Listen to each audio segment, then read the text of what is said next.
Bismillahirrahmanirrahim. Assalamualaikum warahmatullahi wabarakatuh. Dalam kesempatan ini saya akan memberikan beberapa tips atau kiat-kiat yang mungkin bisa berguna dalam menjalani proses belajar di rumah, yang lebih dikenal dengan istilah belajar daring, belajar dalam jaringan, atau belajar online. Beberapa tips ini mungkin diharapkan agar proses belajar daring untuk siswa dan juga orang tua yang melihatnya di rumah tidak jenuh, tidak bosan dalam mengikuti menjalankan belajar dengan metode sistem daring di masa pandemi ini. Pembelajaran daring yang berlangsung selama ini mungkin membuat siswa merasakan stres yang berkepanjangan. Terlebih bagi orang tua murid yang mendampinginya mungkin sudah lelah, sudah jenuh, dan mungkin sudah kehilangan ide atau gagasan yang tepat dalam menjalankan dan mengikutinya.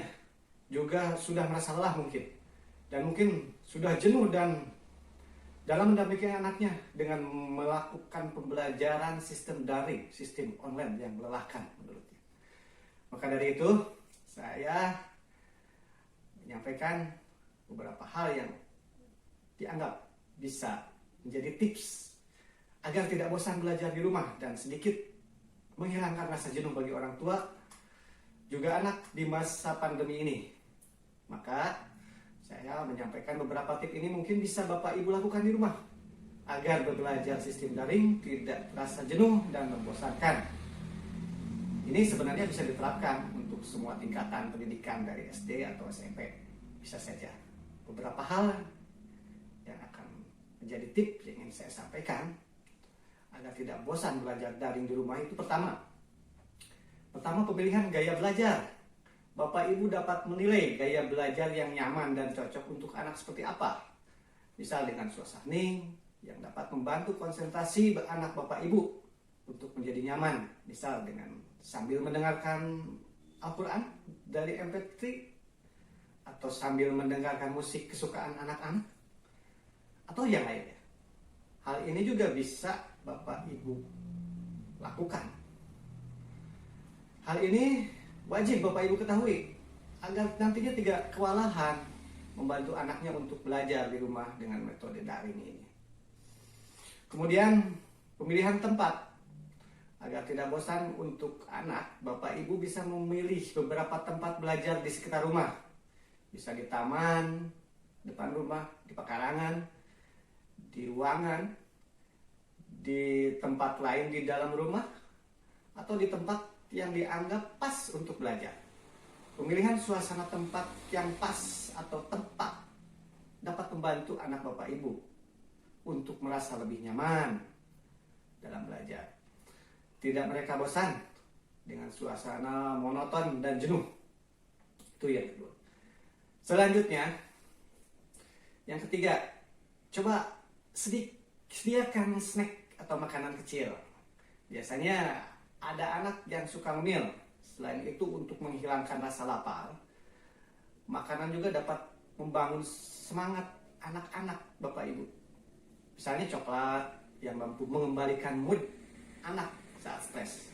Bisa berupa permen, biskuit, atau snack-snack lainnya yang bisa disukai anak-anak Bapak Ibu. Kemudian yang keempat, bisa menggunakan alat belajar yang anak sukai. Ini biasanya diperlukan bagi anak-anak agar tidak rewel, memotivasi biar lebih semangat. Misal,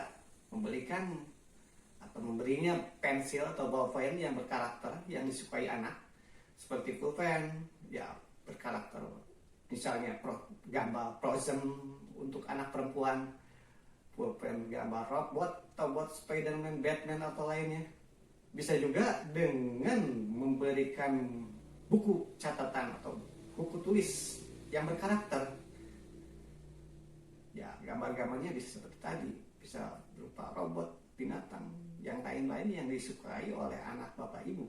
Atau bisa juga dengan media atau perangkat belajar seperti meja belajar yang berkarakter, ada gambarnya, kartun, gambar robot dan lainnya. Atau yang lainnya yang mungkin lebih Bapak Ibu lebih mengetahui apa yang anak Bapak Ibu sukai. Itu biar motivasi. Kemudian yang kelima, Bapak Ibu sediakanlah waktu rileks atau hiburan untuk anak. Nah ini penting sekali untuk menghibur diri anak di masa pandemi ini dengan metode belajar sistem daring. Coba lihat hobi kesukaan anak kita, kasih tahu waktu dia untuk melakukan dan menikmati hobinya. Bisa main-mainan yang ada, yang biasa dia punya, bisa nonton TV sejenak, atau mendengarkan musik sejenak, lagu-lagu, atau sedikit kasih gadget dalam waktu yang singkat, jangan banyak-banyak ibu, bapak, ngasih gadgetnya, atau yang lainnya, yang itu bisa merepress otak anak kembali. Belajar memang penting adanya, namun kebutuhan untuk tetap love self, mencintai diri, memanjakan diri buat anak, akan menunjang daya pikir anak saat dia akan belajar. Kemudian, yang keenam, jangan menganggap sebagai beban. Beban sistem pola belajar daring ini enjoy aja. Jangan diciptakan dalam pikiran ini beban, ini pasti membingungkan, ini pasti menjenuhkan. Dibikin enjoy saja, dijalani saja.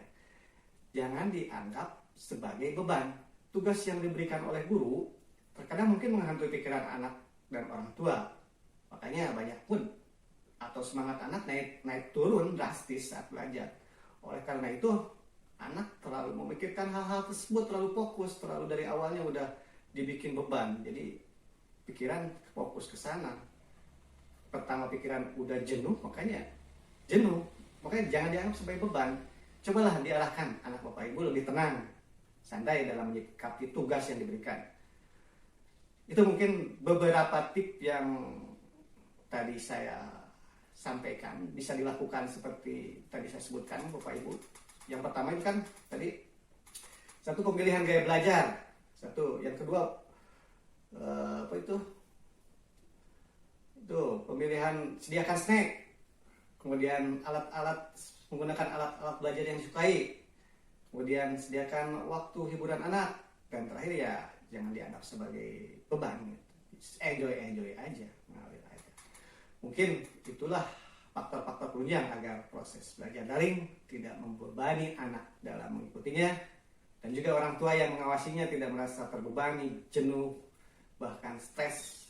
Cobalah, intinya mencoba untuk lebih tenang, membiasakan diri guna mengurangi tingkat stres yang ada di pikiran orang tua dan anak. Semoga belajar daring ini menjadi tetap berprestasi di masa pandemi. Harus tetap tangguh, harus tetap berkarya, harus tetap berprestasi dalam kondisi apapun, terutama saat ini, saat pandemi. Ya, kita ketahui bersama bahwa pandemi ini nggak tahu sampai kapan berakhirnya. Semoga bermanfaat dan menjadi inspirasi. Demikian saya sampaikan. Billahi taufiq wal hidayah. Wassalamualaikum warahmatullahi wabarakatuh. Alhamdulillahirabbil alamin.